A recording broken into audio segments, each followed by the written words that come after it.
That's a good video. I haven't watched it, so.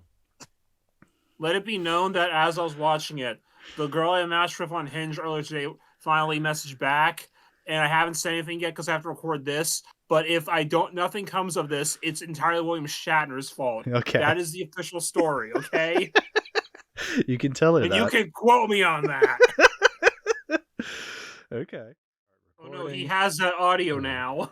Yeah, I deafened. Sorry. I do that whenever I listen back to. No, he has the audio about the Hinge notification. Oh no. Oh, yeah. I won't use it in the episode. That's fine. We have funnier cold opens. No, do it anyway. Funny. Okay, fine. Only because you said so. I have your permission.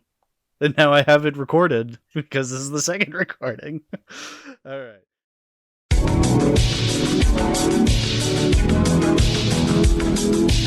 Hello and welcome to Too Many Movies, the podcast where we discuss DVDs, Blu-rays, and even the occasional VHS tape. I'm your host, Tal, and with me here today is William. And right now, everyone, for your listening pleasure, a William Shatner-style spoken word version of the Space Jam theme. Everybody, get up. It's time to slam now. We've got a real jam going down. Welcome to the Space Jam. Space Jam. Jam. Here's your chance. Do your dance at the Space Jam. All right. All right. All right. All right. Come on and slam. And welcome to the jam. Come on and slam if you want to jam.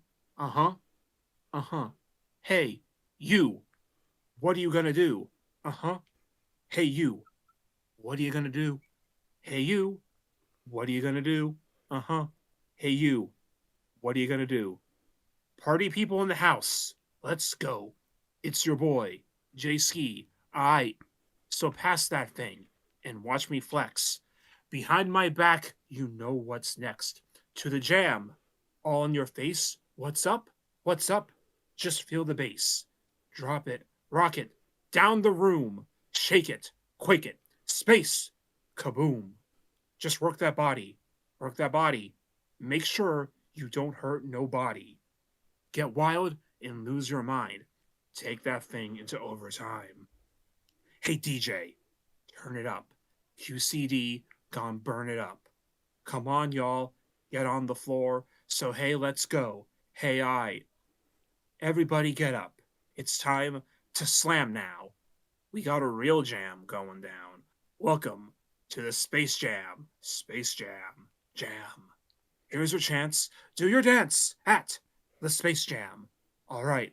All right. All right. Wave your hands in the air if you feel fine. We're going to take it into overtime. Welcome to the Space Jam. Space Jam. Jam. Here's your chance. Do your dance at the Space Jam. Jam. All right. All right. All right. Come on. It's time to get hype. Say whoop. There it is. Come on. All the fellas say whoop. Whoop. Come on. One time for the ladies. Say whoop. There it is. Now, all the fellas say whoop. There it is. Run. Come on and run. Baby, run. Come on. Come on. Do it. Run. Baby, run. Yeah. You want to hoop. So shoot. Baby, shoot. It's time to hoop. So shoot, baby. Shoot, baby. Come on and slam and welcome to the jam. Come on and slam if you want to jam. Come on and slam and welcome to the jam. Come on and slam if you want to jam. Slam, bam, thank you, ma'am. Get on the floor and jam. It's the QCD on the microphone. Girl, you got me in a zone. Move. Come on, and start the game. Move. Break it down. Tell me your name. Move. We the team. I'm the coach. Move. Let's dance all night from coast to coast. Just slide from left to the right. Just slide yourself in light. The QCD. Drop the bass. 3-point. One all in your face. Jam on it. Let's have some fun. Jam on it. 1-on-1. You run the O and I run the D. So come on, baby. Just jam for me. Everybody get up. It's time to slam now. We got a real jam going down. Welcome to the Space Jam. Space Jam Jam. Here's your chance. Do your dance at the Space Jam. All right. All right, all right. There it is. Wave your hands in the air if you feel fine. We're going to take it into overtime. Welcome to the Space Jam. Space Jam Jam. Here's your chance. Do your dance at the Space Jam Jam. All right. All right, all right. There it is. Hey, ladies. Yeah. Y'all ready to stop? No. And y'all want to know why? Why? 'Cause it's a slam jam. Fellas, yeah? Y'all ready to stop? No. And y'all want to know why? Why? Yo, it's time to slam jam. Everybody, get up. It's time to slam now. We got a real jam going down. Welcome to the Space Jam. Space Jam Jam. Here's your chance. Do your dance at the Space Jam. All right, all right, all right. Wave your hands in the air if you feel fine. We're going to take it into overtime. Welcome to the Space Jam. Jam. Here's your chance. Do your dance at the Space Jam Jam. All right, all right, all right. Come on, everybody, say nah, nah, nah, nah, nah. Come on, come on. Let me hear you say hey, hey, hey. Oh, come on, everybody. Say nah, nah, nah, nah, nah. Just take the time to let you say hey, hey, hey. Oh, check it out. Check it out. Y'all ready for this? You know it. Nah, y'all ain't ready. Y'all ready for this? You know it. Come on, check it out. Y'all ready to jam? You know it. Nah, I don't think so. Y'all ready to jam? You know it. Come on. Wow. That was beautiful. Little snaps. I almost got through without breaking.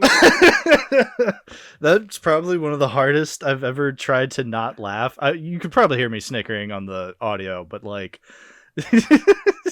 that went exactly as I expected. That was beautiful. What a way to kick off this Looney Tunes episode. I mean, look, there was no other way we could have started this off. We're talking about fucking Space Jam today, William. This is how everyone realizes it's a long song. Yeah, you know what? Yeah, I was going through it. I'm like, my God, I never realized how long this song is.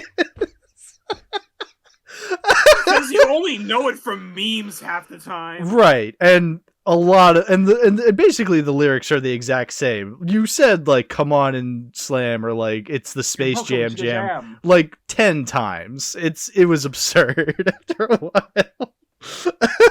You also don't realize, because listening to all those mashups for the better part of my life at this point, goddamn, most of them speed the song up, right? So you forget that it's also kind of a slow song. Well, when you sing it slowly, yes. Well, even just like the normal version is like half the speed you're probably used to from mashups online. Right. Yeah, we're used to mashups, whereas, I mean, this is the song that plays over the opening credits of Space Jam, so we got a lot of people to credit because, well, I mean, a lot of people worked on Space Jam. Yeah, because all the animators, the voice actors. Right. Well, they don't get credited at the opening, so right. They get at the end. You see everybody. You see all the animators, all the voice actors. Yeah. Well, because like that's actually really funny. Because as a kid, I remember watching Space Jam, and the first name you see is Michael Jordan. It's like, well, duh, he's the main character. And I used to think like, oh, who are they going to credit for Bugs Bunny? And me not knowing who Charles Barkley is, I just thought, oh, Charles Barkley must be the voice of Bugs Bunny. And then I get older, I'm like, no, he's one of the other basketball players. It's like, oh, okay. You know, what's really funny? The director of this movie does not look like the guy who's the director of this movie. No, he looks like, one of the European terrorists from Die Hard, just much older. It's like, if I had to like guess who like the director of Space Jam is, I would not think it would be someone that looks like that. No, I think, well, if I were to think of the director of Space Jam, I would think a computer, because this is a very corporate movie. Oh, that's also that's the second one. That is the second one. The second one, unironically, is just a computer. But yeah, this one, yeah, okay. Who's your ideal Space Jam director visually? Ideally, someone who likes Looney Tunes. Well, yeah, but like that explains, I would say Looney Tunes back in action and then the day the Earth blew up. Like you look at the directors of that, you're like, oh yeah, no, that makes sense. I don't know, because like I don't feel as though I get that maybe a lot of the animators and a lot of the lower level people working on the original Space Jam probably were huge Looney Tunes fans. I don't get the idea that the director was a huge Looney Tunes fan. Well, he only has because director of this movie, Joe Pitka. Yeah, if that's how his name is pronounced. Well, he's only made 2 movies. This and Let It Ride. Yeah. Starring Richard Dreyfuss. So very much a for hire director, because if he's only made 2 movies, unless they only hired him twice. Well, yeah, because clearly he made Space Jam. It's like, well, where do you go from Space Jam to jail? Director jail, apparently. I don't know. Maybe Let It Ride was like his one big like passion project, or that came out before. Yeah, that's what I'm saying. Maybe actually, yeah, you know what? Maybe this theoretically it would mean this would be his passion project. But like, who's passionate for Space Jam in 1996? Nike. Well, yes, yeah. All the executives being like, we are gonna cum money by making this movie. They kind of did. I think they did. Yeah, because Space Jam was a huge hit, unfortunately. But I mean, it makes sense, when you're a kid in 1996 and you see, oh, there's a movie with Bugs Bunny and Michael Jordan, 2 very popular characters. I say characters. I mean, Michael Jordan was enormous in the 90s, so of course it's just like, well, I'm gonna watch the fucking Michael Jordan movie. 23 is number 1. Yeah. 23 for the longest time was my favorite number, purely because it's Michael Jordan, and I thought I was into basketball because I was tall. And then I realized I'm not very good at basketball. I'm not a Chicago Bulls fan. So everyone was a Chicago Bulls fan back in the 90s at that point. Yeah, but you gotta remember, I was growing up in like the 2000s, so the Chicago Bulls heyday was over at that point. Yeah. I mean, once you do the repeat, what do you do? Right, exactly. So, but yeah, no, I get it from the standpoint why Space Jam was such a huge hit and why they made it in the first place. Yeah, you're taking 2 very popular icons, Looney Tunes and basketball, and just combining them. And I mean, we pretty much got what would come out of that, just kind of a sloppy, dumb movie that I like because it's awful and horrendous and not at all what I want out of a Looney Tunes thing, but I like it because it's that, It's like, if you look at my score, obviously I don't like this movie, but I will say there are some jokes in here that like, okay, that was kind of funny, but like, yeah, I don't think they're Looney Tunes jokes for the most part. Well, that's what I was saying. Like, it feels like there's some people in the filmmaking squad that feels like they understand the tunes. They're just in the minority in this movie because clearly, yeah, the movie's supposed to just be, oh, isn't Michael Jordan so cool? Oh, by the way, there's also Looney Tunes running around. Okay, it's both Michael Jordan's so cool, but also it's because this was made like right after the period at which point he semi-retired from basketball, so he could become a baseball player. Yeah. And then we find out, wow, he sucks at baseball. Yeah. Which is like the recurring joke in the film that Michael Jordan sucks at baseball. Yeah, but that's like the one thing they'll make fun of him for. Everything else, they're just like, oh, isn't Michael Jordan the coolest guy ever? Yeah. Which, I mean, yeah, at the time, he was the coolest guy ever because he was winning so many championships. I remember one of my favorite aspects about this movie is how he has a family and a wife and he lives in a moderately nice house. And it's like he would have a fucking mansion. He would have 3 mansions. He was that famous and that just successful. It's like it was just really funny how like, oh, we're trying to make him seem like kind of down to earth, and it's like, that's not this movie. Let's not lie to ourselves. At least like that's one thing with Space Jam 2. Like that, I believe that would be LeBron James's house. Oh yeah, from what I saw in the trailer. Oh yeah, no, he Like, has an. I mean, you don't see it like you see the like the basketball court that's in the backyard of his fucking mansion, and then you go in and it's a very nice mansion. His son has like the nicest computer setup. It's like, yeah, this is at least a little more like what we would expect LeBron fucking James to have. It's like, yeah, like of course it's fucking LeBron. Of course he has a mansion. Yeah, exactly. So. But, I mean, again, we don't spend that much time at Michael Jordan's house, because then the rest of the movie, he's in Toon World. Bugs Bunny and Daffy Duck spend more time at Michael Jordan's house than Michael Jordan does in this movie. Pretty much. That's not a lie. Oh, yeah. I mean, well, that's the thing. Michael Jordan. So let's talk about Michael Jordan. Surprisingly, the athlete who is most famous for being one of the greatest basketball players of all time is not very good at acting. He's just, I don't think it's a horrible job, but it's just like he's just kind of reading his lines. Right. I mean, not only is he at a disadvantage because he's not an actor, you know, you throw whatever athletes you can in a movie, they're always going to be kind of stoic, kind of wooden, because, you know, that's not what they grew up. They don't have any training. They don't have any training. But he has even less training in this movie because he's in front of a green screen pretending that Bugs Bunny is there. So not only does he not have any training, he has no training acting against nothing. So yeah. Most of his screen time is in the Toon World. Yes. So like none of that set is real. None of those characters are real. So he's just kind of like, I have to pretend there's a green alien man half my size I'm shaking hands with. Yeah, exactly. And that probably just, that's what makes this performance all the more awkward, because it's like Michael Jordan doesn't even really understand what he's doing there. So you can't. It was the mid-90s, so I don't even know if the people making the movie fully understood what they were doing either. Yeah, I mean, we're in a post-Roger Rabbit world, but Roger Rabbit only had one sequence in a fully tuned world. True. Majority of that film was in real life with real sets. Right. With Yes. characters running around. I see what you're saying. Yeah, because it was more so in the late 90s when we started getting a lot more green screen stuff. Yeah, so this is prequels.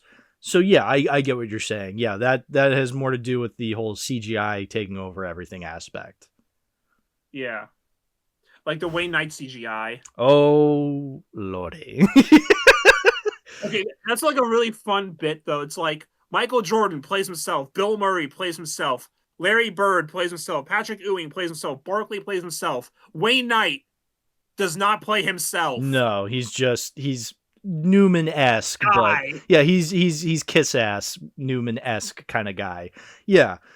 Well, I mean, it's Wayne Knight. I mean, I think he still does a fun job. Like, I like seeing Wayne Knight be this like really geeky 90s kiss-up, but it is weird that it's Wayne Knight, it's Newman, but he's not playing himself. Because he's hanging out with like Michael Jordan, Bill Murray, and the other guys while they're playing golf. It's like, so these guys are all allowed to just be themselves. We know who Wayne Knight is. Just let Wayne Knight be Wayne Knight. Yeah. Or make him Newman. I don't know. Just do something. Actually make him Newman. That'd be cruel. I mean, it would be dumb and it wouldn't make any sense, but that'd be par for the course for this movie. Yeah. Okay, so like, do we want to talk about Lola Bunny and get that out of the way now? Yeah.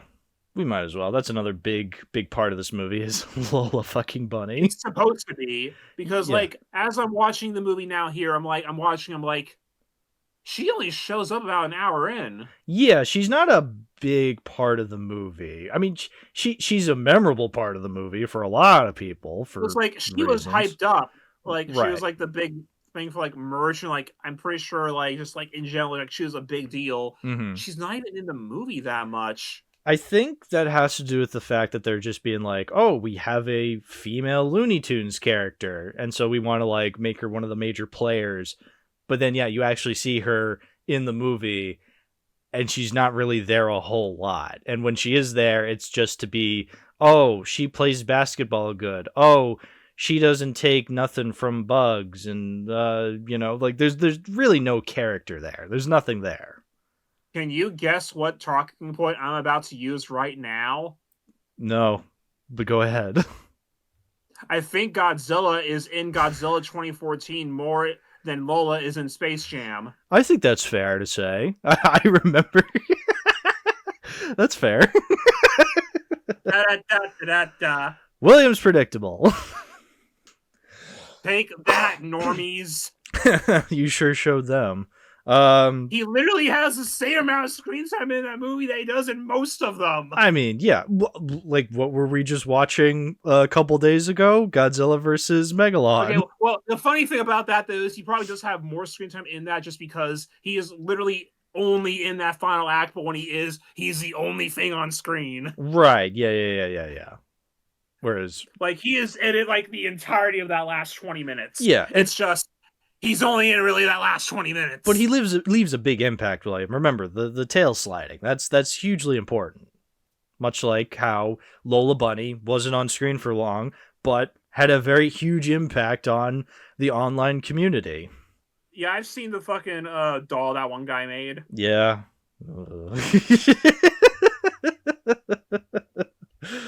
You filthy degenerates.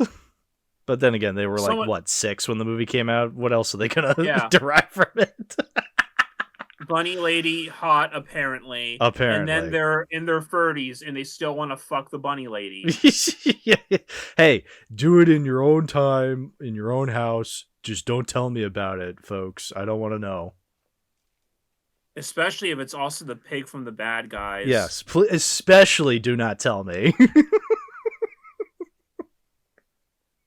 I wonder who that's aimed towards. You heard me, Buster. Definitely Ben. Yeah, Ben, cut it out. I'm so sick of hearing about it, Ben. Stop it. Go back to Czechoslovakia. Can you step back a bit, Mrs. Bunny? You're out of focus. Yeah, who are the Looney Tunes characters that get the most notice? I mean, I guess it would be Bugs or Daffy, which, I mean, they're two of the most popular tunes. That makes the most sense.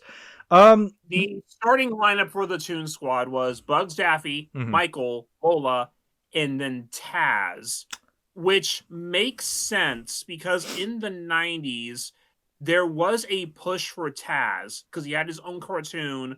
And I remember there was a lot of Taz merchandise specifically because he's the Looney Tune with the most 90s attitude. Yeah, very, very destructive, very like contrarian, I guess you could say, because he doesn't speak English and he's just going around in tornadoes. That's very contrarian.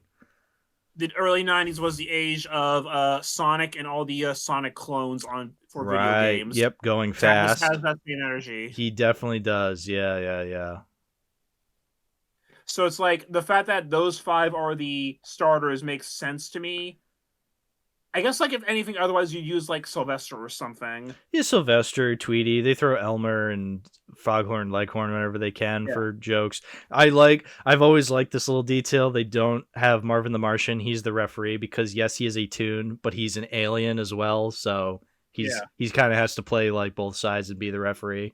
Which, for a movie called Space Jam, doesn't really take place in space much. No. Well, I've always... that is something that I find interesting. Why is it called Space Jam? Because, yes, it doesn't take place in space. It's a catchy name. It is a catchy name. You hear Space Jam, you know exactly what that is because, well, the movie... It's about aliens, technically, but the whole time it takes place on Earth. On Earth, in the Toon world. Specifically... Yeah, in the Toon world, in the Hollow Earth. This is actually a Monsterverse movie, guys. Hollow Earth. In the Toon world. Yeah. Yeah. It's not only is it in Earth, it is in Earth 2. Yeah. It's inside the Earth because that's where Toon World apparently. It's in the Earth. Yeah, the Earth that's in the Earth. Exactly. Like I like the implication when they're in Michael's house because we're watching the cartoons that all of the Looney Tunes shorts are just happening in real time whenever they're on. Yeah. I was wondering about that. So they just replay everything. They just like act it out every time some kid's watching like Boomerang or something like that. Like it's one of those jokes things you do just to tell the audience that something is happening in the Toon world. Yes, of course. But like It's one of those things that they also clearly didn't think the implications. And it's like, so this 40-year-old Roadrunner cartoon has been happening in real time for 40 years. Yeah, they just keep playing it over and over again. That's hell. That is hell. Wile E. Coyote has been making the same exact mistakes the exact same way for 40 years. Sheesh. Give my man Wiley a break, dude. Well, our Desert Operative is due for a win. Yeah. Hey, the movie is finally coming out next year. Finally. It only took 2 years. You know, it could have come out faster. John Cena just threw his Zaslav out a window. He is very good at doing that. Because you can't see him do it. Yeah. You know, he's the real Agent Argyle. Probably. Probably. I've maybe seen that movie. Oh, yeah. I saw the second half of that movie. You did see the second half. You have yet to see the first. Is it as glorious as the second half? Oh, William, it's a complete package, let me tell you. You know who else is a complete package? One of the Not tunes. Space Jam. Not Space Jam, I agree. Yeah. What were we talking about with the tune specifically? We were just talking about how the last one we talked about was Marvin being the ref. Right. And that doesn't really take place in space. Yeah. It does not take place in space. That's what I was thinking, because it's like, okay, you have a movie about two of the most popular things ever, Looney Tunes and basketball, and you don't put any of their like iconography in the title. You just call it Space Jam, which I think is kind of interesting. Well, both Bugs Bunny and Michael Jordan are on the poster, right? In like full display. Yeah. So it's like you see them before you see the title of the movie. Right. You're just thinking, ooh, Bugs Bunny and Michael Jordan. Let's go, kids. We're going to the cinemas. Actually, I'm going to walk back to the last talking point real quick. Sure. So at the end of the movie, they put the guy in the rocket and blast him off into space. Yes. While they're still in the Toon World, which is inside of Earth. Uh-huh. Yeah. No. So they blast him into the moon that's inside of the Earth. Look, we're going off of Alien from LA logic here, William. Okay. We've done it. Moon 2, baby. I can't believe this is all of outer space inside of Earth. Well, that's what inner space is called, William. We haven't watched that movie yet, but we are talking about Joe Dante soon. Oh, okay. Okay, so I guess the aliens are the next thing to talk about. Sure, the nerdwits, the nerdlucks. What the fuck are they called? The scrunkly little boys. Yeah. The boys. Yeah. Because another famous actor plays the main baddie. Danny DeVito plays what's his name? What is the fucking villain's name? It's Who cares? Mr. Evil Businessman. Alien thing. Swackhammer. What an awful name, Swackhammer. But yeah, and then we have like the nerdlucks. Nerdluck. That's what they're called. Nerdluck, Pound, Blanco, Bang, Bupkis, Knot, and Bupkis. Oh wait, this is when they're the big guys. Yeah. So, I don't know which is which. Like, it doesn't really... Like, I love how they're credited on Letterboxd, like, all the voice actors being like, yeah, this one plays Monster Bupkis, or this one plays Nerdluck Bupkis. It's like, I don't know which one fucking Bupkis is. Is it the blue one? The purple one? Like, I don't remember this. I also like how on Letterboxd it takes until over halfway for them to actually get into the voice actors. Yeah, I mean, that's kind of to be expected, because it is, you know... They just... don't have any respect for the voice actors at this time. I'm pretty sure back in action, the voice actors are relatively high up on the cast list. Yeah. Joe Alasky's like 4th. Okay, so that Dan Castellaneta is in this movie, but I guess he's not a voice actor in the movie because he's credited as male fan. Yeah, so there's that scene when the Nerdlucks go to Madison Square Garden and they're dressed as Rorschach from Watchmen. Yeah, and they sit down. And he's like one guy who like freaks out, right? Yeah, he's like, "Honey, I'm watching the Knicks. They're kicking our like the Sun. They're kicking our ass because it's like the Phoenix Sun and the New York Knicks." Yeah. And his wife is Patricia Heaton. Kicking our ass. Yeah. Barkley's kicking our ass. Yeah, and the wife is like Patricia Heaton. You know, Deborah from Everybody Loves Raymond. But it's like you have Dan Castellaneta in your Mm-hmm. 90s movie, the guy who's like on top of the world on TV, like in the 90s TV, it's like Seinfeld and The Simpsons. Yeah. And you just give him a bit part like that. You don't have him voice one of the aliens or something. You don't have Voice of the Aliens. You don't have, I don't know, Homer Simpson like make a cameo. I don't know, like, yeah, something. It's you could totally have him play one of like the big alien dudes. Oh yeah, he could. Yeah, Dan Castellaneta is a very good voice actor, and yeah, they just waste him as like man in audience. You know, like why? I don't know. It is, and that's also one of the scenes where we get that glorious CGI with him turning into goop. Yeah, you know, we and going up inside all of the basketball players and going all through their body and bloodstream. Good thing they did not go to a Magic Johnson game. Well, yeah, no, good thing. A bit on the nose, I must say, but you know. Well, they go through the nose. Well, they go through the nose. Yeah. It makes no sense what they're doing. They're just like, oh, they turn into like, yeah, this alien sludge goop, and they go up into Patrick Ewing's nose, and all of a sudden he doesn't have the basketball skills anymore. It's like, we stole your talent. Yeah, I don't know, just weird way of going about that. Why not just like, I don't know, capture them, maybe like infect them, and then they become like the big monsters, so it's Patrick Ewing in there.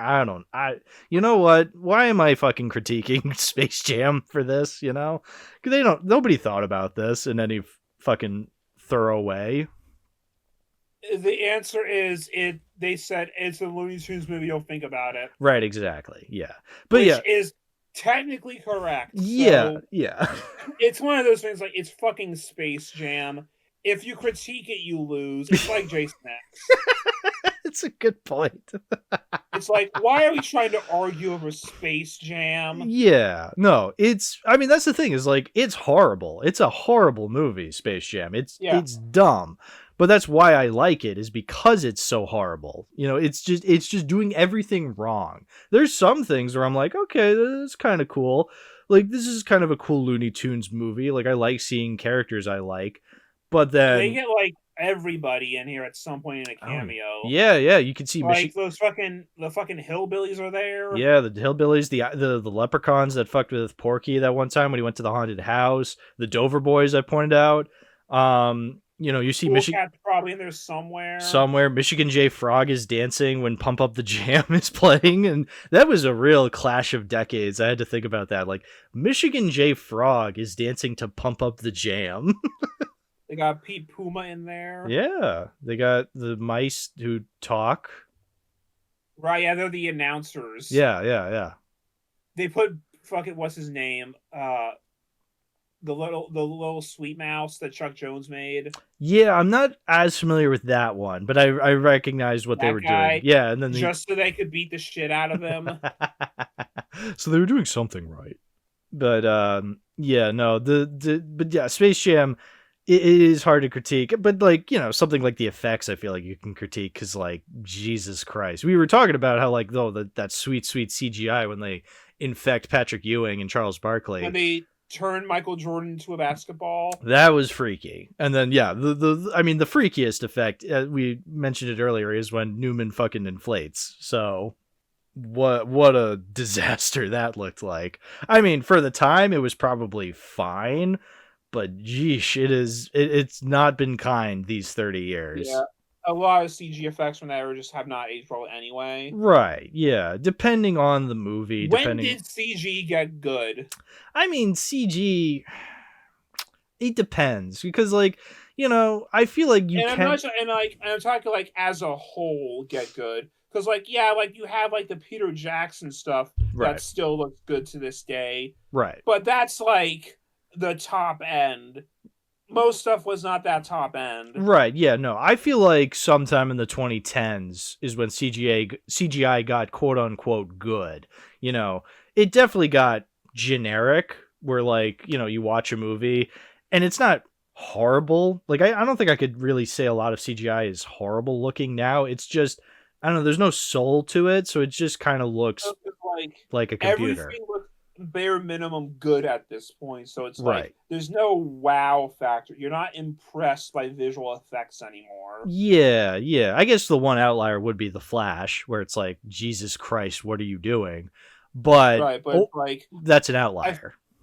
nothing's gonna really be wow impressive if it's not practical at this point. Because like we know that they can by default make it good. Yes. It's not impressive anymore just to have good CGI. No, of course not. It's Yeah. a matter of fact now. But if you show me like a really damn good animatronic, I'll probably be like, damn, how the hell did you pull that off? Right, exactly. Yeah, yeah.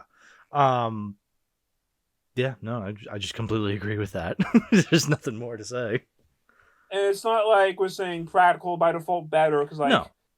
it's a matter of just there is no wow factor to CG anymore. It's Right. just a matter of fact. It's been well over a decade since we were wowed by CGI, I'd say. Yeah. On a grander scale, I would say. There are 2 Avatar movies now, even like something like that big CG world. It's like, well, they've done it twice now. Right, exactly. I'm not impressed by Avatar anymore. Like I've said this before. I saw like the thumbnail for Avatar 3 and it looks AI generated to me because it looks so generic. I'm like, oh wait, no, that's the actual trailer for this movie. That's James Cameron's putting all his life and money into at this point. And I'm just like, you know. It's like, why do we need 5 movies for this? I don't know. I haven't even seen the second one, so I can't even say. I just don't care. Sorry, Cameron. Look, if you put a funny monkey with a gun in your movie, maybe I'd care. A funny space monkey with a gun. True. Yeah, because it's an alien movie. That's like Space Jam. Avatar is like Space Jam if you think about it. You know, it's weird how like all of the major theatrical Looney Tunes movies have bordered into sci-fi in some way. Yes. Yeah. This one because of aliens. The next one, Joe Dante. Yeah, the Area 52 scene and like just Joe Dante. Like Bugs Bunny and Daffy Duck get the supersonic and space final boss fight. Yes, that too. You get Space Jam 2. You get Day the Earth Blew Up, which is like straight up a 50s B movie parody. Right, yeah, exactly. And then so I guess Space Jam 2 is the outlier. I guess if science fiction, it's more so to do with like at least Space Jam 2, they do go to space. Well, it's more the serververse they go to. They don't really go to physical space. You know, it's all entirely in a computer. They're inside of a computer. It's still sci-fi. Yeah, I was going to say sci-fi, like robots, AI. That's still sci-fi. It's just not alien sci-fi like the other 3 are. But I still get what you mean, yeah.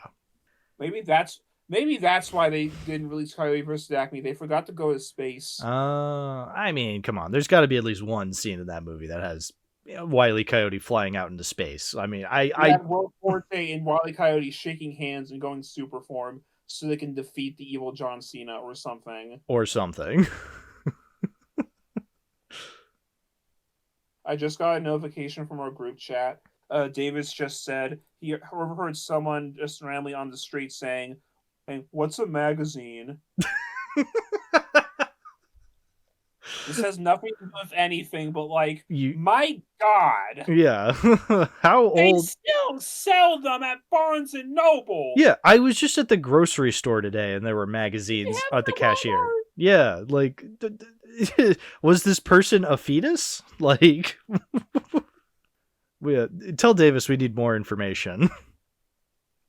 I don't want more information. Okay. Well, then, does Space Jam have a magazine? Probably when it came out. Oh, yeah, it was probably huge when it came out. So all the magazines were talking about Space Jam. Like, if was Disney Adventures around in the 90s, like old like teen magazine, Disney Adventures or whatever? I don't know. I'm trying to think. Was probably a Space Jam issue of that, if anything. Yeah, that or maybe like a Nickelodeon, because there was a Nickelodeon magazine for the longest time. It's funny actually. My mom had signed us up for the Nickelodeon magazine, and we were just like, "Oh, sweet, we're gonna get every issue like from now on." The next month was its last issue. It went out of print. Damn. It's like, oh, okay, so we got this for nothing. Whoops.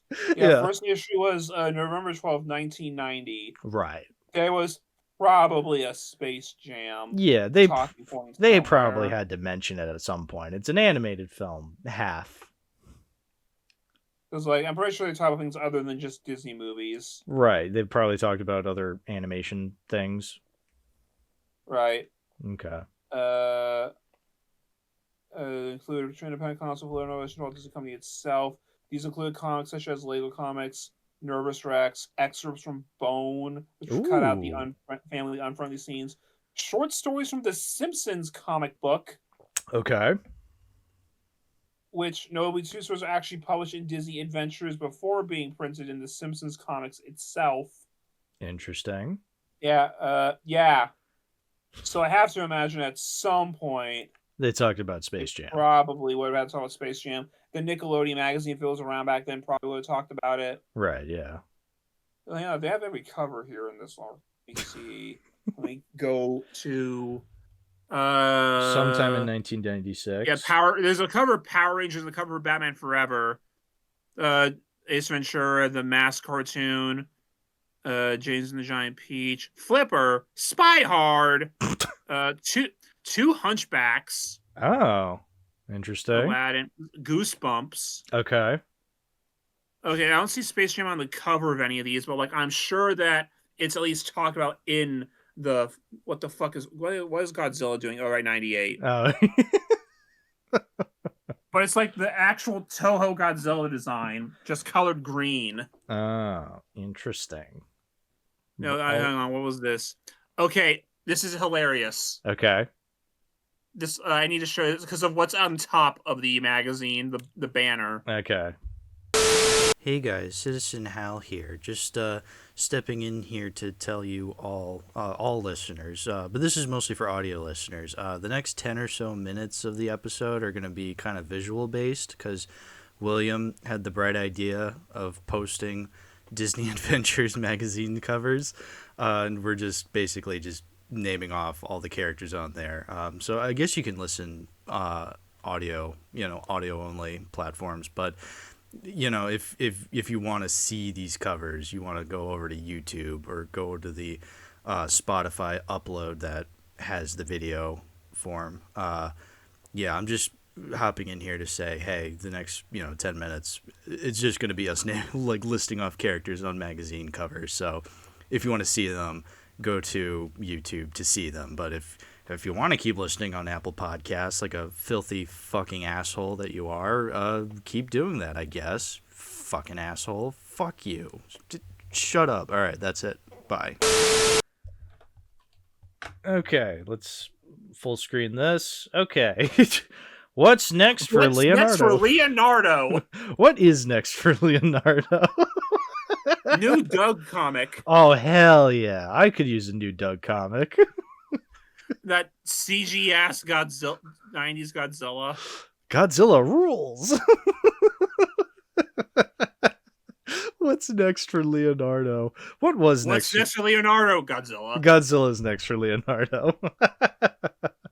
May 99 had a Big Head Link with Pikachu. Oh, Big Head Larry. Yo, I want to read the NSYNC comic adventure magazine. Yeah, what wacky adventures does Justin Timberlake and gang get up to? Whatever it is, it's gonna ruin the tour. Yeah. Yo, Britney's new book. Oh, what's she writing about now? Oops, she did it again?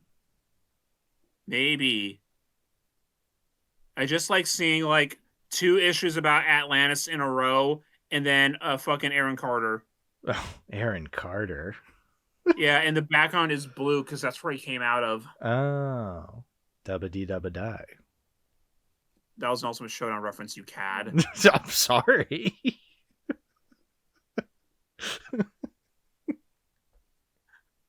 Everybody gangsta till you get hit with the cad insult. Yeah, really. Yeah, I've lived it. The cad insult. Yo, we're having our great Space Jam Disney Adventures magazine tangent. I like the Yu-Gi-Oh cover. You got... this goes hard. Hey, hold up. All right, you got to show this one so I can full screen this one. All right, here we go. You got Yugi, you got Basketball Mickey, Oh my you got God. Rayman 2. Link, You Pikachu, and Harry Potter. Like, this is... And I think that's the render from the fucking Quidditch game. It absolutely is. Yeah. No, March 2003. Like, you don't say. If you've ever been to a video game convention in like the 2010s, every fucking stall that had GameCube games had at least 3 copies of the Harry Potter Quidditch game. Still though, this cover is so 2003. Yugi, Mickey Mouse, Link, Pikachu, Harry Potter. Mickey playing basketball. Mickey playing basketball. This is quintessentially early 2000s. Like, this is perfect. Like, no notes. And this one, fall TV special. That's So Raven, the Lilo and Stitch series. You got Cosmo from Fairy Godparents. Oh, you got to post Kim this one. Possible, Lizzie McGuire, and SpongeBob is just fucking shredding it. Oh, dude, you got to post this one. I got to see the... Yes. Win Matt Hoffman's bike. Oh my God. Win Matt Hoffman's bike. Yo, we got a meeting of the minds over here. Oh, this I gotta see. Spider-Man, Harry Potter, Shrek, Jackie Chan. And Anne Hathaway from Princess Diaries 2 specifically. What a combination. Yeah. Yo, where's that Space Jam movie? Yeah. Well, they tried to make... Oh, it gets better. It gets better. Oh, no. Oh. Oh, my goodness. Who would win Face Off? So, all right, we got to list all the characters. We got Spider-Man, the SpongeBob. Same render as Spider-Man. Same render Spider-Man, SpongeBob, Raven, Kim Possible, Bart Simpson. Win a Kim Possible party. Win a Kim Possible party. Legolas, Stitch. I thought I would figure out. Is that Avril Lavigne? Who is that? It might be Avril Lavigne. It might be a Cool Pet 2004. Is that Avril Lavigne or Avril Lavigne's clone? When was the Avril Lavigne? I'm going to assume it's Avril Lavigne. Okay. Well, because when did she die, technically, for the Avril Lavigne clone theory to take place? It wasn't 2004. Yeah. I just like how Bart is looking at her because he's a skater boy. Yeah. Oh, well, she said, "See you later, boy." Oh my goodness. Oh, what's... Yo, we got this. We got the episode free sneak peek. Oh, hell yes. Yes. Yeah. With fucking the naked mole rat. And Stitch. Rufus the naked mole rat. Yoda. Okay, oh my, this magazine. All right. Oh. Okay, last one. Okay, last one. I'm sure the audio listeners are loving this. Okay. Yo,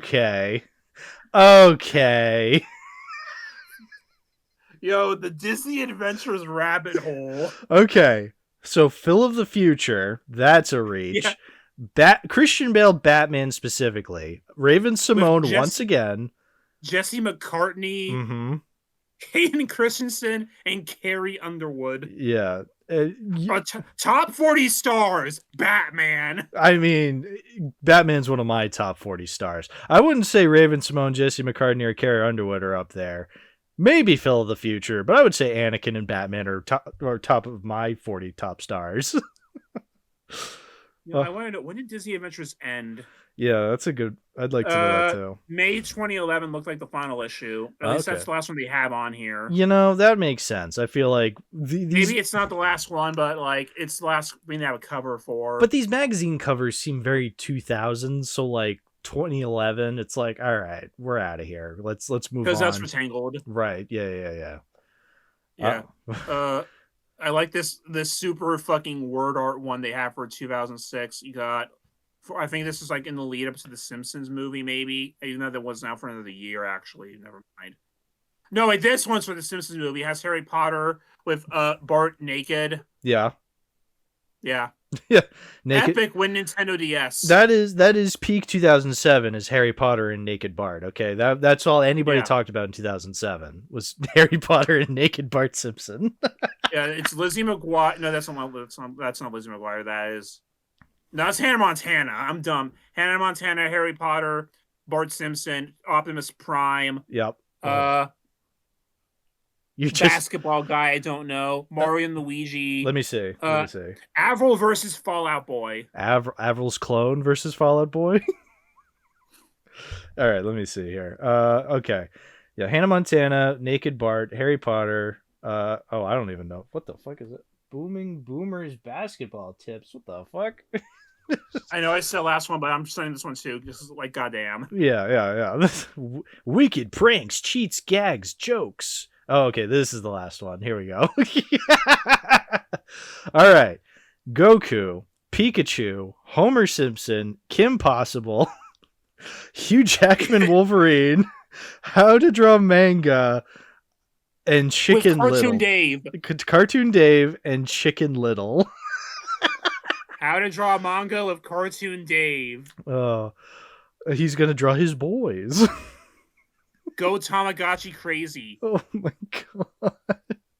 Cool cutout book tags. Anime action.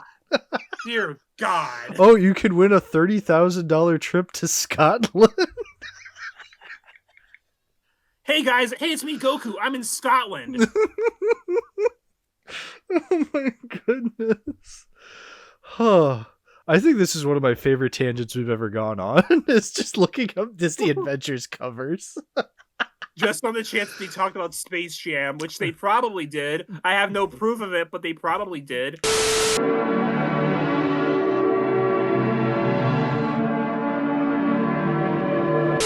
They talked about fucking Goku. Yeah, they probably. If we're talking about Dragon Ball Z Kai for some reason. For some reason, yeah. I love the Homer render.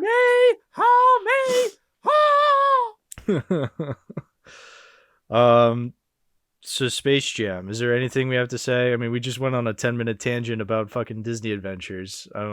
I think that's pretty good. Did we talk about the plot, or do we not care about the plot? Do you think Does anyone care about the plot about Space Jam? The filmmakers didn't care about the plot of Space Jam. It was a movie made because a couple of Nike commercials were funny. Yes.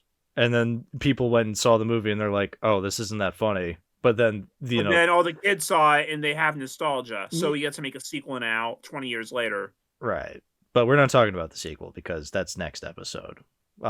William... Well, I'm not on that episode. No, you're not. God. Thank God. But William, you seemed very sad that you had to watch Space Jam, which was very funny to me. I just loved just telling you, like, I was watching Space Jam and you immediately were like, don't remind me I have to watch that fucking movie.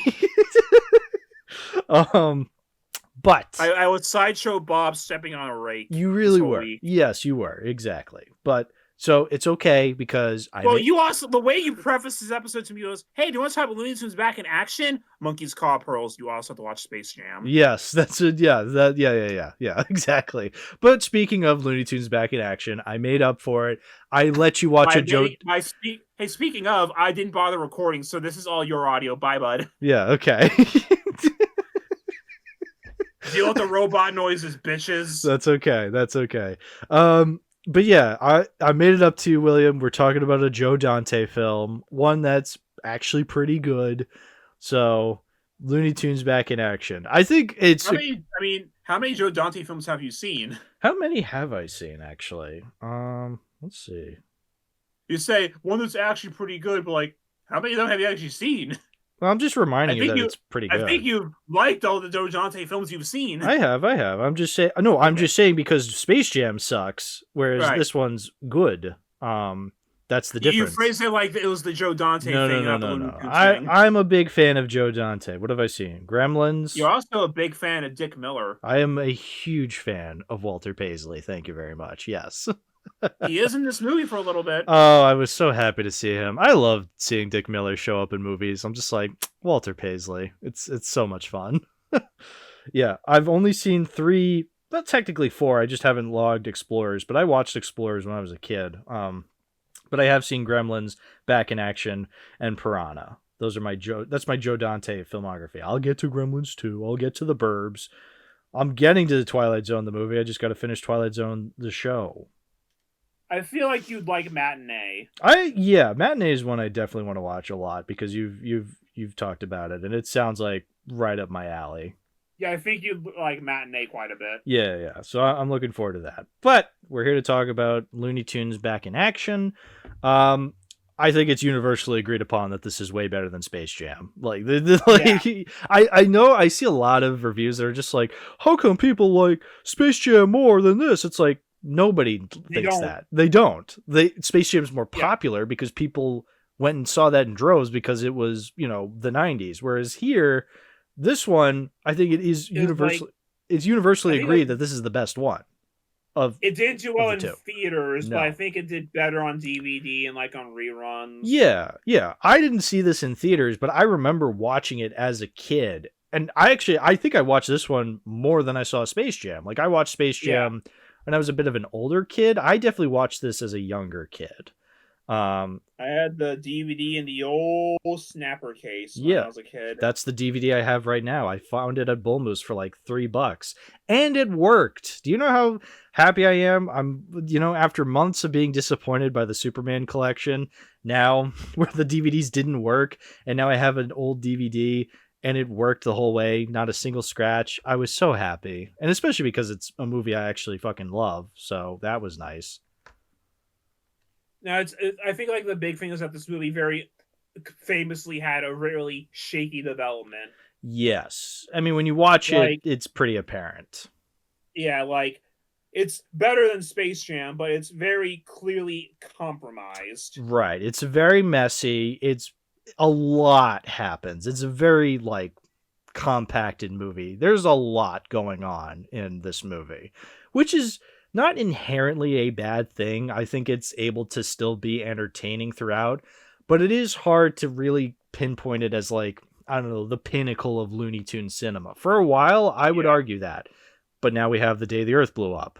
But it's rough, but you can just really tell that he's going against the executives. Right. Yeah. Joe Dante very clearly loves these characters, and I still think, is apparent if you watch his other movies. Right, yes, exactly. So it's famously in Gremlins. Yeah. And we straight up you see cartoons playing on the TV, and at the bar, Chuck Jones is just straight up in the movie. Yeah, Chuck Jones. Yeah, Gremlins 2 basically is a Looney Tunes movie. It opens up with a Looney Tunes Shield bit. Bugs and Daffy open Gremlins 2. That rules. I gotta watch Gremlins 2 soon then, because that's awesome. Yeah, no, it's clear that Joe Dante loves these characters, and it's clear that a lot of the other filmmakers in this, behind the scenes, love these characters. They love the cartoons. They live, breathe, and eat Looney Tunes. And even despite the obvious, Warner executives bombarding them with, we gotta have this in the movie, we gotta have this in the movie, we gotta have this in the movie, I still feel as though the spirit of the characters gets through way better than something like Space Jam ever could. They also sound better because we didn't really talk about back then, but so this is the post Mel Blanc world. Mel Blanc died in 1990, I believe. 89, 90s, 89, around that time. And there was no consistent voice actor for these characters at that point. You had people who did them multiple times, but they were in a door. Mm-hmm. I think Jeff Bergman was the first one to tackle most of them. Mm-hmm. And he still does it every now and then today. Yes. He's still with Looney Tunes. He still does a good job. Yeah. But then Space Jam, Bugs was voiced by Billy West, and Daffy I think was D. Bradley Baker. Yeah, D. Bradley Baker. So, who are great voice actors. I'm a huge fan of Billy West, Futurama, stuff like that. D. Bradley Baker, Avatar: The Last Airbender, Star Wars: The Clone Wars.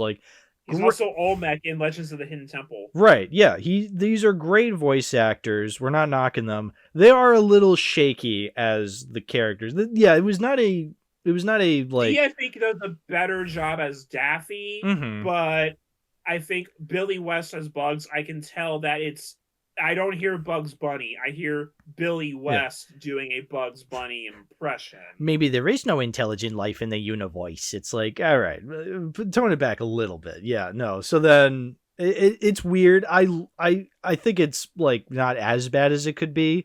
I get what they're going for, but yeah, no, it's nowhere near people like, yeah, Jeff Bergman is way better. And in this movie, Bugs and Daffy are played by Joe Alasky.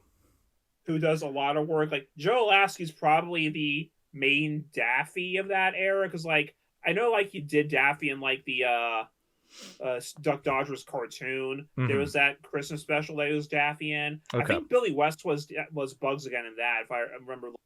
That's funny. Yeah, no, so he's definitely a way better Bugs than Daffy.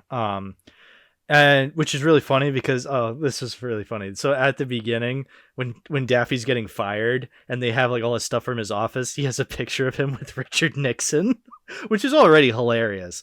But it's even funnier because Joe Alasky did the voice of Nixon in Forrest Gump. Oh, Joe. Yeah, thank you, Joe. You know, Daffy could be a crook, though. Yeah, if anybody's friends with Nixon, it's Daffy Duck.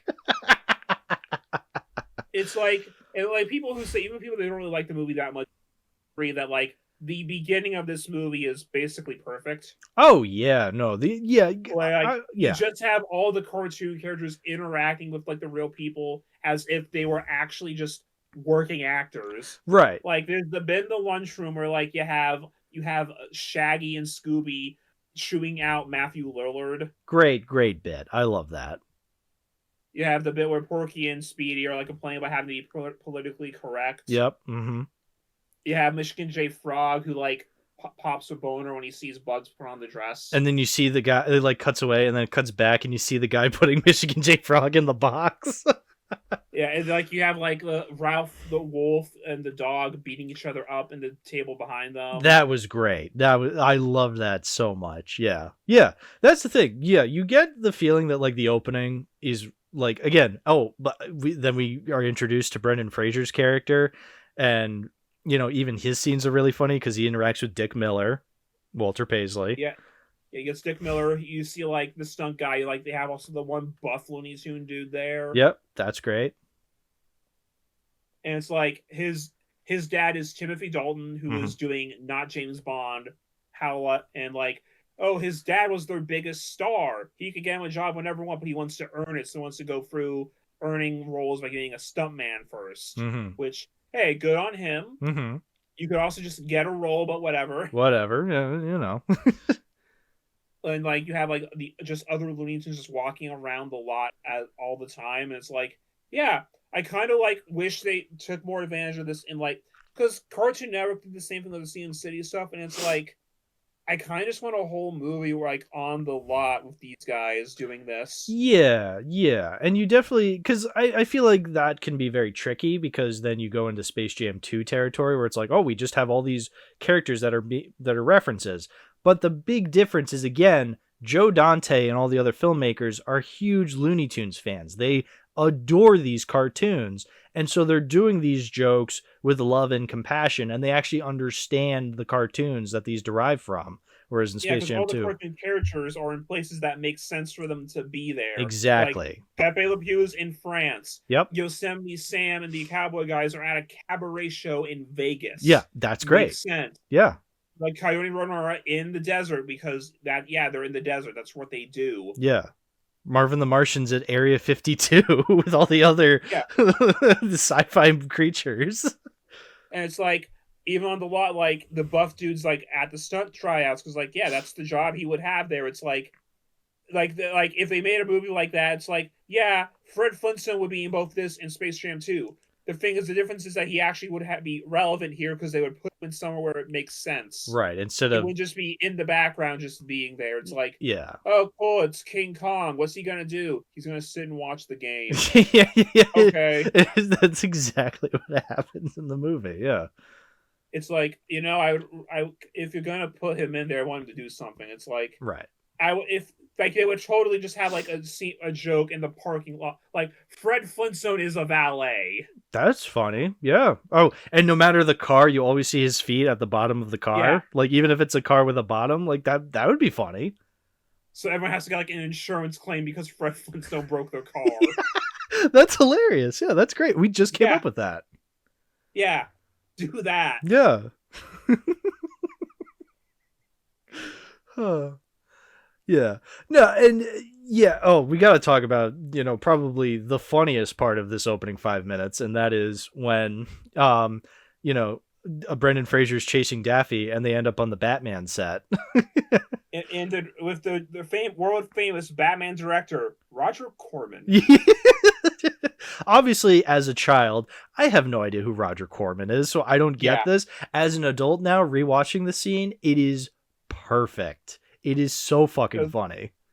Like, on the one hand, it's Joe Dante putting Roger Corman in his movie for him, which is cute. Yeah. But on the other hand, it's also like Roger Corman directing Batman. Hilarious. And the cherry on top is when like Brendan Fraser like falls out of a door and he like lands on the airbag that the stunt guy's supposed to land on, and airbag costs a lot of money. Yeah, Roger Corman's just like, that airbag costs a lot of money. As we all know, Roger Corman is notoriously one of the like most inexpensive filmmakers ever. The guy who he prided himself on the fact that every movie he ever made money. Yeah, and that he made them in very small amounts of money. Like, famously, Little Shop was made over the course of 3 days using sets from A Bucket of Blood. So yeah, great attention to detail. They were literally tearing the sets down while they were making The Terror. Yeah, exactly. So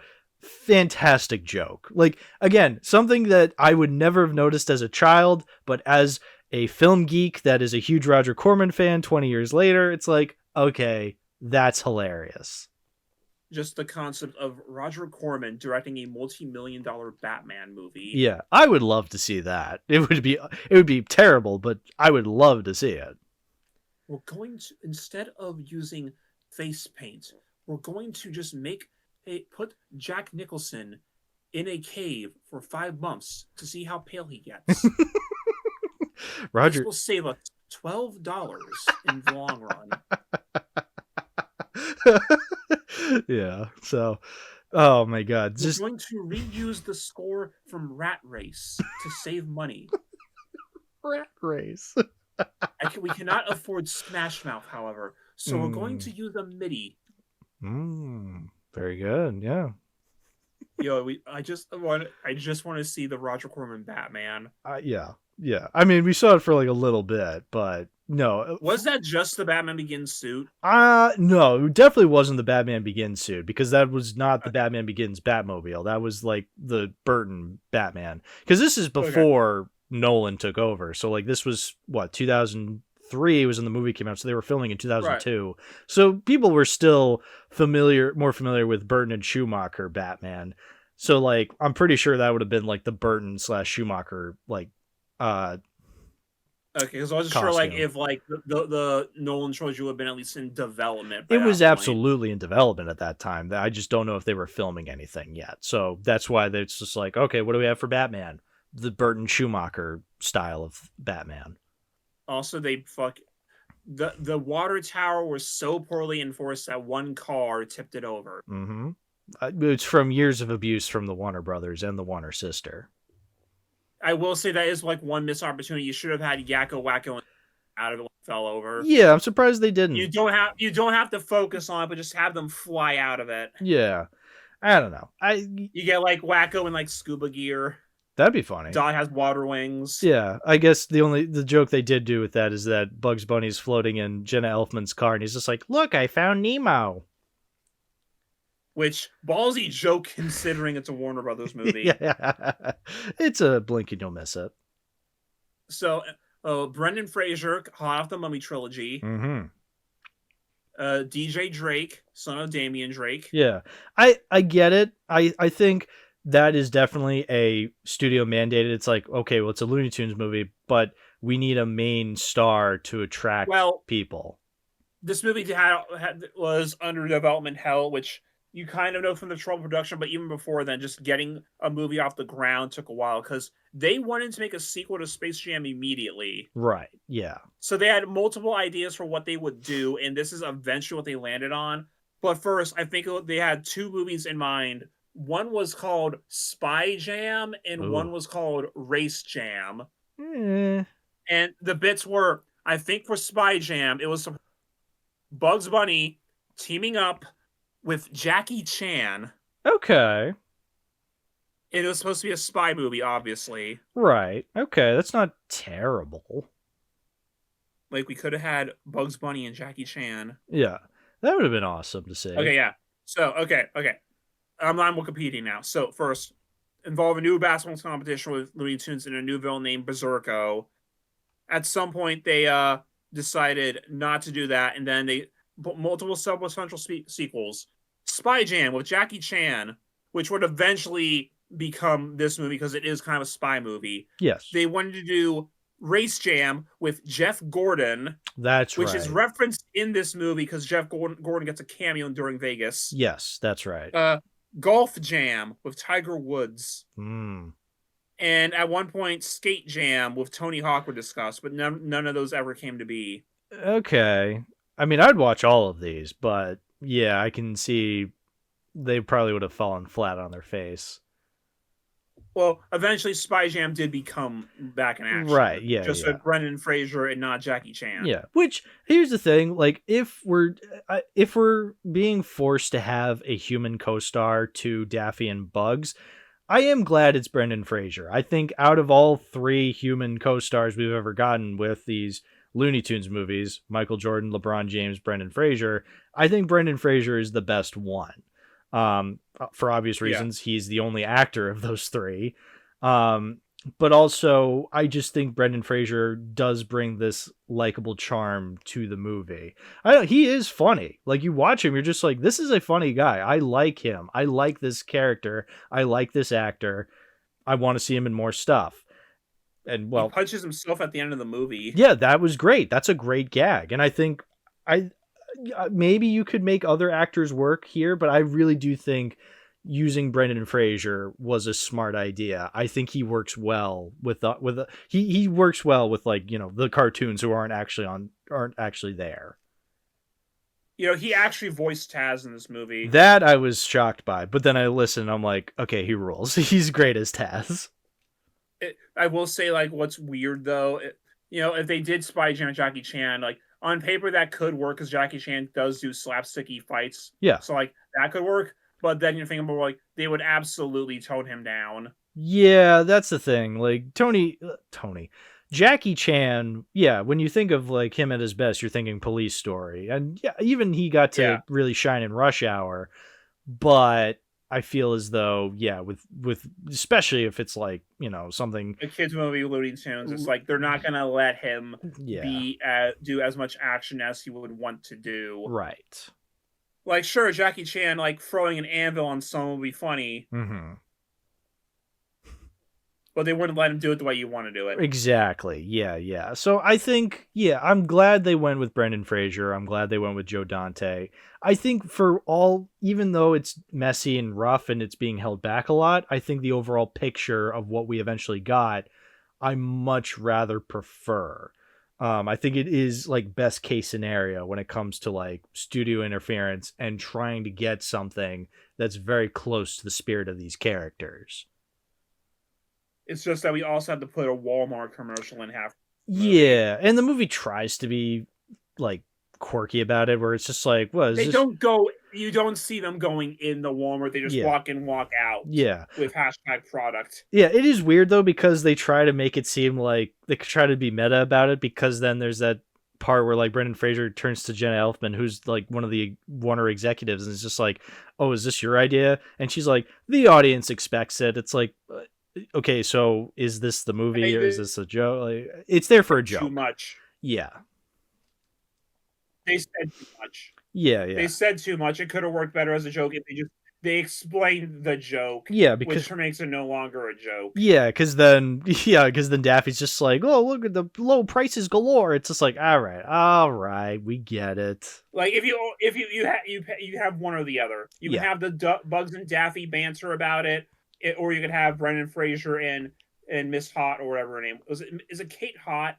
What is her name? Yeah, I just keep calling her Jenna Elfman because that's the actress's name. But like, Brendan Fraser and Jenna Elfman doing the meta thing. It's like you can have one, you can't have both. Yes, I agree. That's why I think like there's so much in this movie, and it's because it's like they're putting so many jokes out there, even ones that don't technically work, and that's an example of one. So like that's where like the messiness of the script comes. It's like, oh, we gotta have this, we gotta have this, we gotta have this. It's like if it was just Daffy doing the bit about like product placement, like okay, that's fine. Yes. Because like it's self-aware, but like there's still, and like it's in character for Daffy. Right. When you also have the human characters do it. Yeah, and you can only be so self-aware because it's like, okay, you're still doing the thing you're saying you're doing. Like, you know, you can make it work. You can. It's just, you know, very rarely do they make it work. And this one just makes it where it's like, okay, this isn't that annoying. I actually quite like it. It's not like Ghostbusters Afterlife where they actually go through Walmart. Oh. No, it's like they walk in, dissolve, they have their emergency blankets and soda. Yeah, and then they just walk out. Yeah, exactly. It's not as painful as some other product placements where you say, yeah, Ghostbusters Afterlife. Oh, just walking into Walmart at 3 a.m.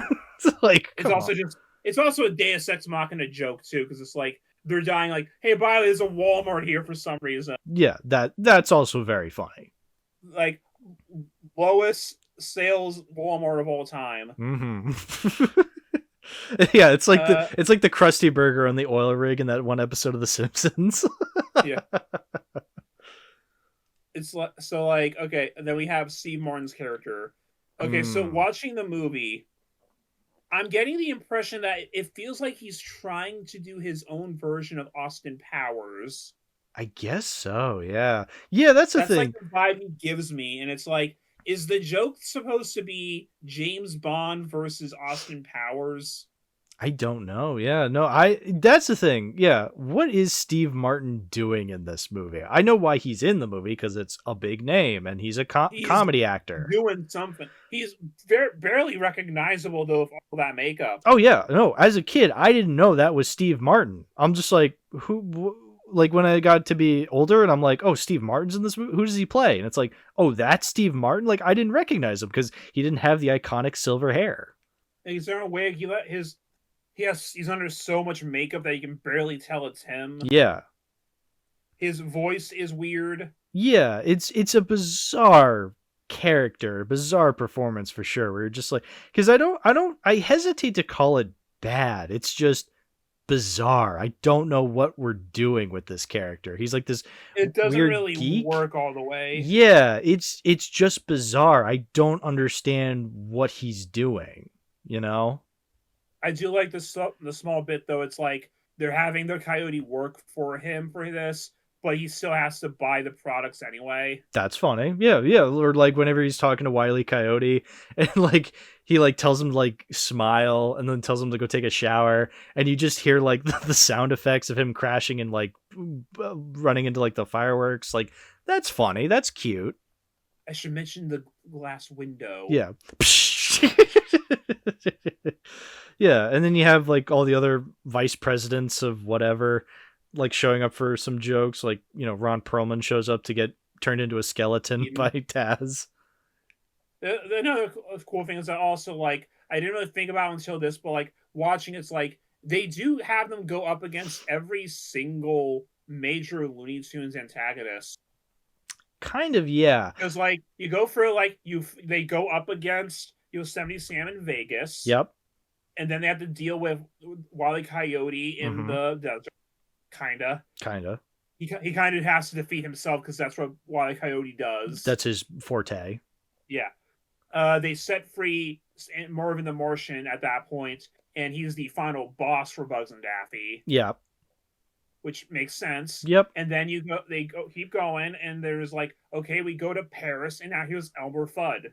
Yeah, which great sequence where they're going through all the paintings like that. That was a sequence that stuck with me a lot as a kid. I remember thinking about that sequence a lot, especially where they're in the melting painting like that. Yeah, I just thought it was the funniest thing. And then it's like they go to the jungle and Taz is there for a little bit. So and Taz was a Bugs antagonist. Yeah, well, that's something I wanted to point out. They don't use Taz for anything in that scene. Yeah. That's like one of those things like you can tell like they probably had a bigger thing in mind for him, but they couldn't do it for one reason or the other, out of time or whatever, rush job, studio exec meddling. That's like he's there at the scene, but at that point, Steve Martin and his henchmen just show up and Yeah, which it is a funny scene where he's just like, zipping down and he's like all these different characters, and then they reuse that that footage of Michael Jordan from the movie. It's so obviously just reused footage. Let's do some drills. Let's do some drills. I can't believe Steve Martin was actually. I can't believe Granny was actually Steve Martin, was actually Michael Jordan, was actually Steve Martin. Well, he was also Timothy Dalton at one point in there, but yes. Right. Yeah. Always the ones you least suspect. Does this count as blackface? Let's not go there. You won't like the answer. Do you know what the answer is? Yes. Okay, I thought you were going to say no.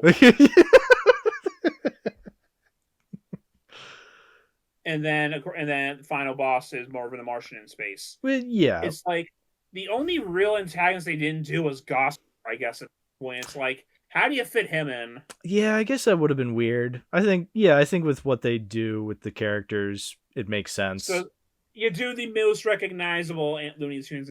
Right. Yeah. Elmer, Yosemite Sam, Wile E. Coyote, Marvin, and Tack. Yes. Yeah, I think they do well with what they're given. It is really funny to think just how so much of Bugs and Daffy's like entire brand was built around 3 single cartoons in the 50s. Yeah, which could get a little annoying because it's just like, this one. Like, yeah, we did get it. Rabbit season, duck season. That's the most famous one. But like, it's also that those are 3 cartoons out of literally 1,000. Right, exactly. You had other cartoons, which is why, I'll talk about it more when I get to Day the Earth Blew Up. It's why I was so thankful that we were hearkening back to like Looney Daffy rather than egotistical Daffy. There actually was like at least one joke in Space Jam where they do a clamp at Daffy. Yes. Also, we forgot to mention, but the gym in Space Jam is named after Leon Schlesinger. Yeah, Schlesinger. Yeah. I don't know if they referenced anyone else, but they referenced him. I don't remember. I feel like there was like names that I'm just like, it's cute, but I don't remember them at all. They do. They reference them in Day the Earth Blew Up because like the diner they go to is literally Bob Clampett's diner. Yeah, it's like Clampett's diner, and then like the waitress is played by Clampett's daughter. Like, yeah, they're a lot more obvious with that one. I think there's like a Tex Avery thing at the end. There has to be, yeah. Should we talk about any specific sequences? I was a big fan of the sequence of like the climax as a kid, where like, Bugs and Daffy are fighting Marvin the Martian, like, and Bugs whips out his carrot, and it's just a lightsaber carrot. Like, I thought that was the coolest thing ever as a kid. I'm just like, whoa, he's got a fucking carrot lightsaber, yeah.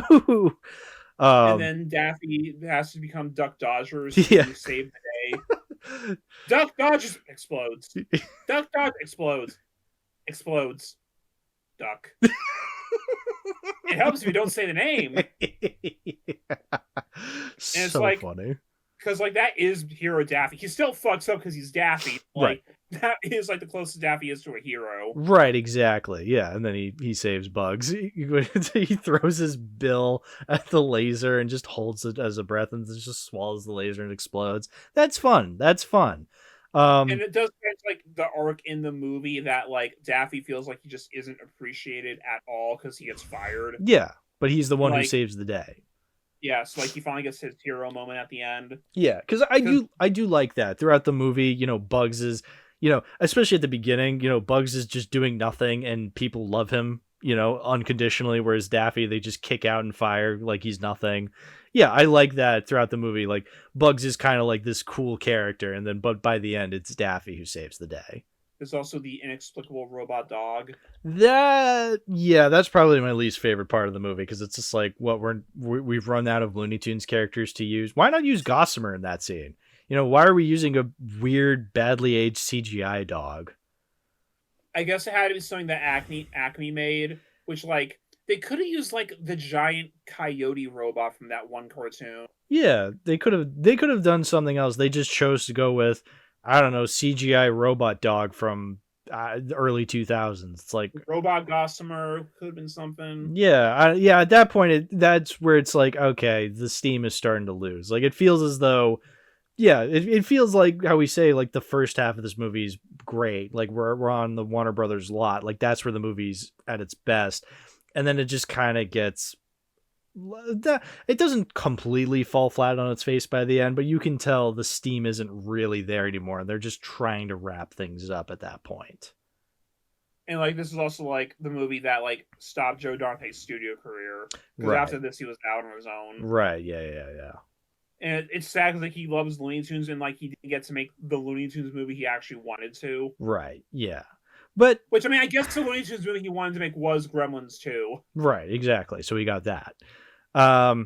Yeah, no, it is a shame. I think I mean I've said it already, but like I think given what we got, I think this is the best case scenario. And like it is nice how during the credits for the movie you show like all the actual like pencils and stuff. Yeah, For, like the in-progress animation. Something they also did in Day the Earth Blew Up. Yeah. Well, that they just show the concept. They show like the in-progress animations. But they're still showing like a little behind the scenes of animation. That just shows you that these are filmmakers that actually care about the craft they're making. That they want to show other people who are into the craft as well, as opposed to either Space Jams where it's just like, well, the movie's over, time to go. There's also that disconnect like in the movies how like Bugs Bunny, Daffy Duck are huge stars. Everyone loves them. Warner Bros. Treasures them deep because of their mascot. But then, like, you actually look at the real life history, and it's like Warner Brothers never cared. No, especially nowadays. They never cared. Yeah. It's weird. It's this weird. Well, it's interesting because I grew up watching a lot of Warner Brothers stuff, and a Warner Brothers logo I have etched into my Boston mind. Accent came out a little bit there. In what word? When you're saying Warner Brothers. Warner Brothers. I didn't even try. God damn it. So I grew up watching Warner Brothers movies. See, I'm pronouncing my R's. I'm not from Boston. Anyway, sorry. My point is, I watched a lot of Warner Brothers stuff, and there was like there was a logo that was etched into my mind where it's the Warner logo and it's like flipping around, and then Bugs Bunny kind of appears from behind it and kind of leans on it while biting a carrot. It's like, that's a very nice Warner logo I grew up watching and loving. And it has Bugs Bunny, arguably, yes, one of their more popular characters. But yeah, it is interesting that like the real life story of how Warner treats Looney Tunes is pretty badly. And like even like during the classic era, it wasn't good. Like I think at one point Jack Warner didn't even know where Termite Terrace was on the. He just knew the shorts are coming out and making us some money. Right. Yeah. It was Jerry Goldsmith that did the score for this again, right? Yeah, that I was actually shocked to see. I'm just like, oh, okay, someone I recognize. Oh, he has a lot of Joe Dante films in general. Yeah. Oh, I also wanted to mention, I'm looking at if we're going over the crew, Dean Cundy was the director of photography. Back to the Future, Dean Cundy. That's awesome. And like the score incorporates a lot of like the classic music, like Powerhouse plays a couple times. Like the actual like opera songs that they always used to do. Yeah. I pogged when they get inside that Brendan Fraser's shitty old car at the beginning of the movie and they play the Gremlins theme for 2 seconds. That's funny. Yeah, Gremlins. The actual Gremlins car. Yeah, that's great. Yeah, no, that's like I said, like there's a lot of passionate people working in this movie. That yes, it's still messy, but there's still that passion to be felt. It's like, this is great. This is made by people who actually care. Like you can tell because like the regular poster of the movie, like it shows them all in front of like the classic like the swirly shield thingy. Yeah, that's the cover of the DVD I have. Yeah. Yes, the orange and red. The orange-red circles. Orange-red circles. It is a little crowded because it's Brendan Fraser, Jenna Elfman, Steve Martin. They sneak Heather Locklear in the back, and then it's just the rest of the space is just Bugs, Daffy, Taz, Sylvester Tweety, Yosemite Sam, Marvin, Wile E. Coyote. Yeah, so it's a lot, but it just shows you that there's still that orange circles in the back to show you we care. Before we wrap up, we should talk about Area 52. Area 52. Yeah. Oh yeah, that's when you like watch this movie and you're like, okay, now it's confirmed I'm watching a Joe Dante film. They bring in the fucking Roman from Robot Monster. Yeah, Robot Monster. There's a couple that I recognize now. The fucking Kevin McCarthy walks in for no reason. There's that scene where they're walking through and Kevin McCarthy from Invasion of the Body Snatchers going like, you're next, like random, but great. This was 2003, so it was before the Doctor Who reboot, and they just have Daleks in there. Right, yeah. And he's going to exterminate. They got a fucking Trifid in there, the other giant killer plant. Yeah. It's so the geeky. The brain that wouldn't die, I think, is in there. I'm pretty sure. Yeah, that's that one that like wraps around Brendan Fraser. Yeah. It's like there's an alien from an old movie. I forget the name of it, but that's there. Yeah. There's a couple. I know it's supposed to be referencing like old aliens, even if I don't recognize where they're from specifically. I know they're from like that era of science fiction movies. Obviously, Robbie the Robot is in there. That's the big one where he's just like, "How can I assist you?" Yeah. A couple of years ago at Walmart, they actually made like a RC controlled Robbie the Robot and the Iron Giant. Oh, that rules. It's like weird pair, but like kind of neat. And like I didn't get the Iron Giant because like I already had an Iron Giant figure at that point. Right. But like I got the Robbie, and like it's a big Robbie, and it has like all the lines. Like it lights up and says lines from the movie. That's awesome. I am programmed to respond to Robbie. And it's like, damn, that's cool. Yeah, that is awesome. This was a couple years ago, so don't have him anymore. But like, he was there for a good number of months. He was part of the Space Tree lore. No. Oh, okay. And he's not part of the Space Jam lore either. No, he's part of the Joe Dante lore. When you were a kid, did you understand the whole cabaret scene? No, definitely not. Like that her name is Dusty Tail? No, absolutely not. I thought she was hot because it's Heather Locklear, but like I didn't understand the reference. Like that is absolutely like she's Nomi. Yeah. I mean, Daffy literally just says showgirls at some point in the movie. He's not talking about showgirls specifically. He's talking about, the concept of showgirls in Vegas. And it's like, when you're a kid, you don't know what that means. But it's like, she definitely fucking... Yeah. Oh, Yosemite Sam. If any cartoon character is going to be in charge of that, it's him. Yeah. And like, there's the guys in all the Sam costumes. Yeah, all the little people in Sam costumes. You know what's weird? So like, Space Jam and the other Looney Tunes movies, they all have the same kind of post-credit scene where it's like it's the Porky That's All Folks bit. Mm-hmm.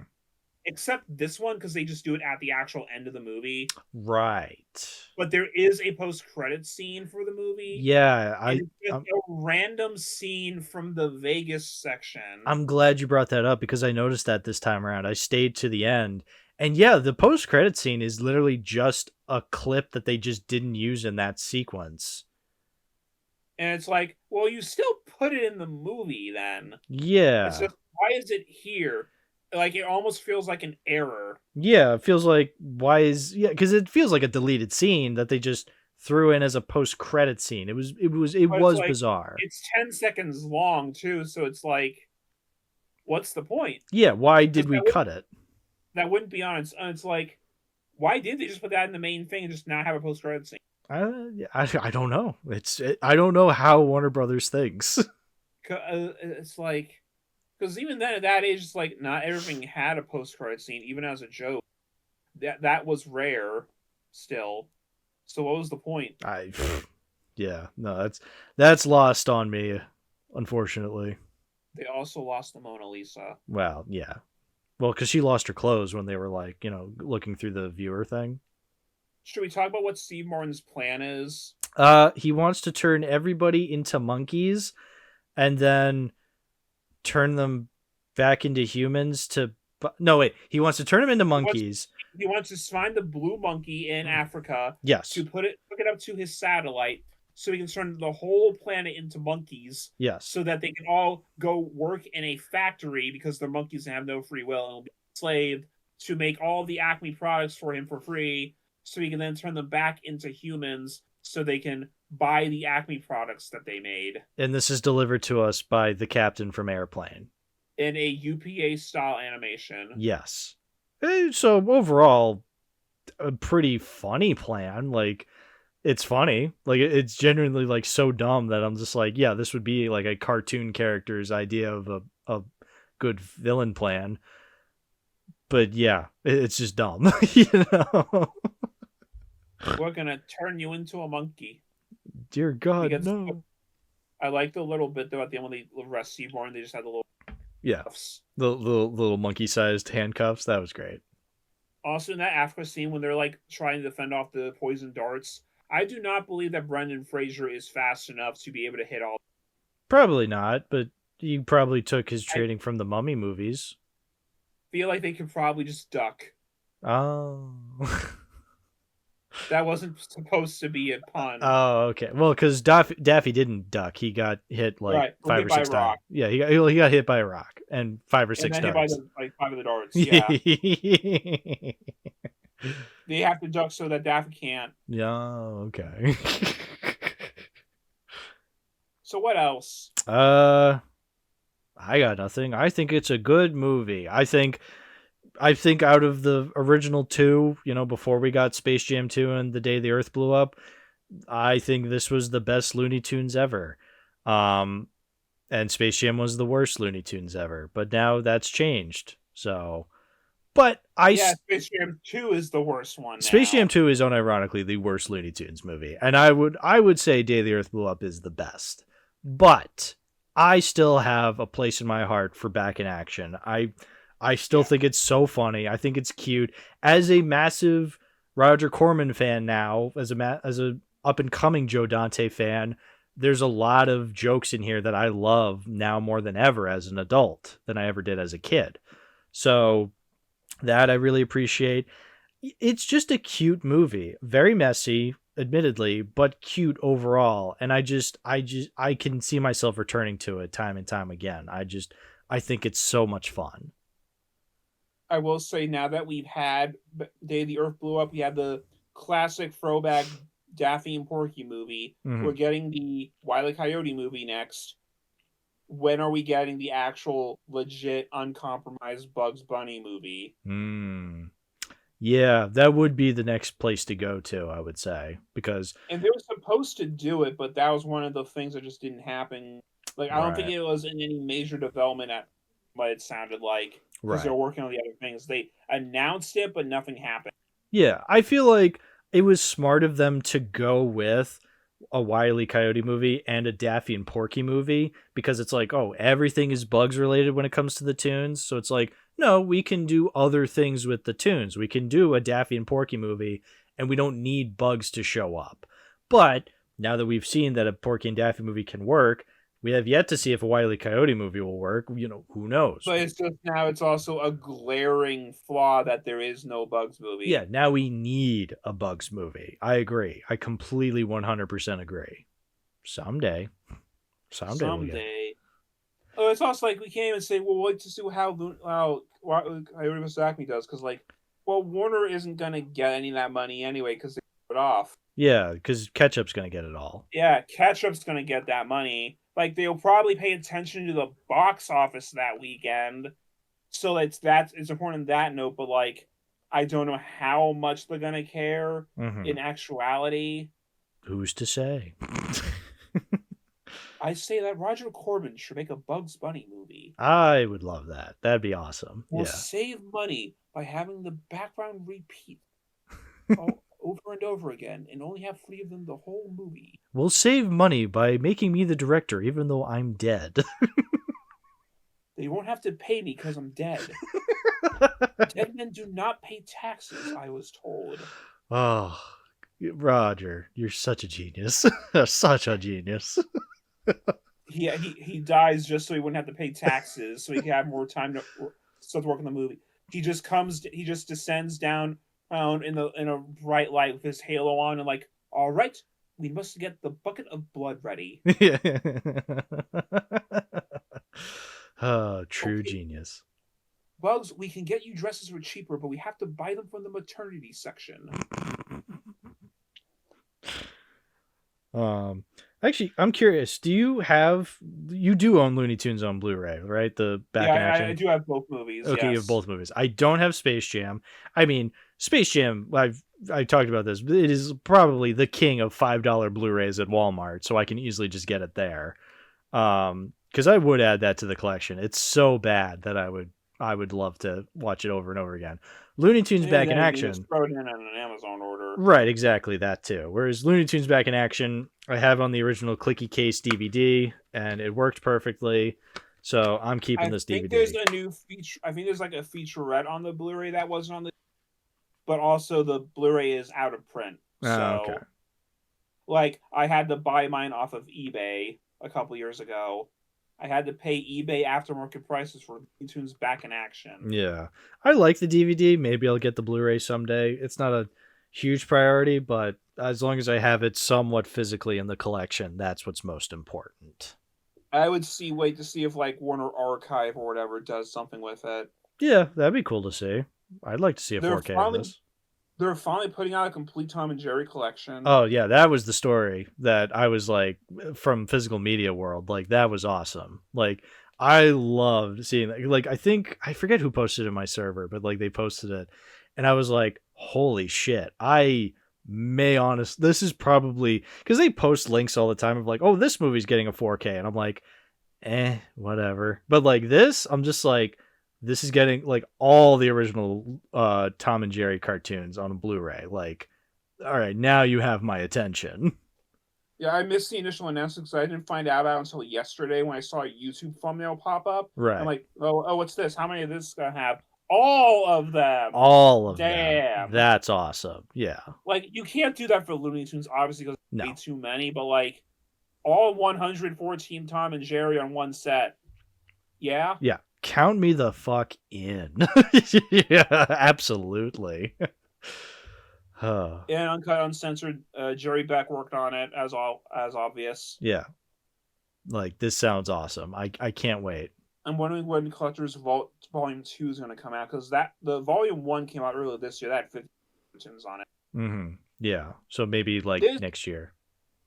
There's a fair amount of Looney Tunes shorts available because like there's all Platinum Collection. Mm-hmm. I think the Blu-ray for Platinum Collection 2 is technically out of print, but the DVD is still available. Right. Yeah. And you have like multiple. All three of the Collector's Choice Blu-rays, and now the Collector's. And there's also the 80th anniversary Bugs Bunny set. Yeah, I have all like the Golden Collection DVDs, so like 1 through 6. That's really cool. Yeah. So you have options. It's just you can't have all of them in a single Blu-ray collector set, which is it's not. Well, right now they're doing some that hasn't been released on Blu-ray, and some of they haven't been on DVD either, too. Right. Yeah. Which is nice that we're finally getting that. Yeah. Yeah. I think that's good in the long run. It's just it's hard to be able to do all of them. Right. Yeah. That's asking quite a hefty amount.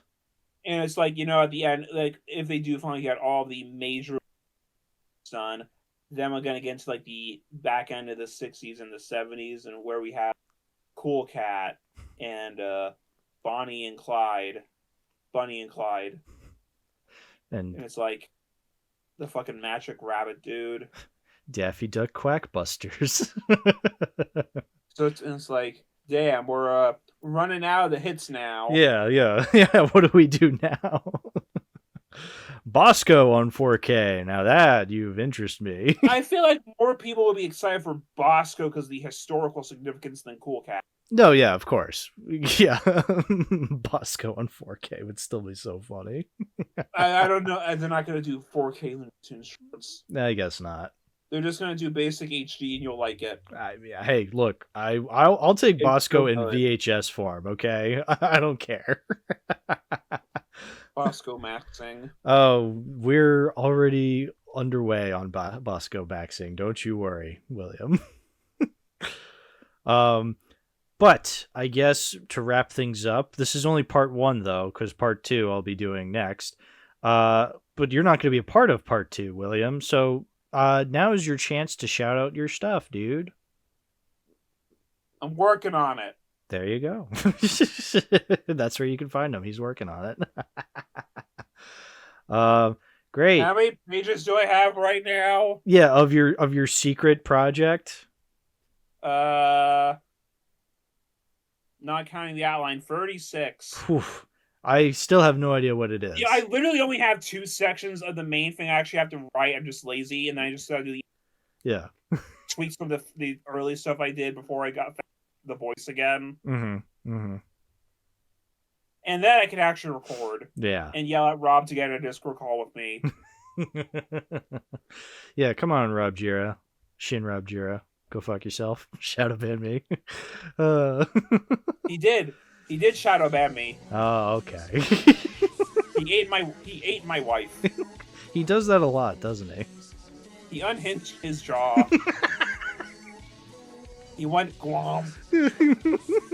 This is all true. I witnessed it happen. He ate Hal. He did eat me. Okay, bye-bye, everybody.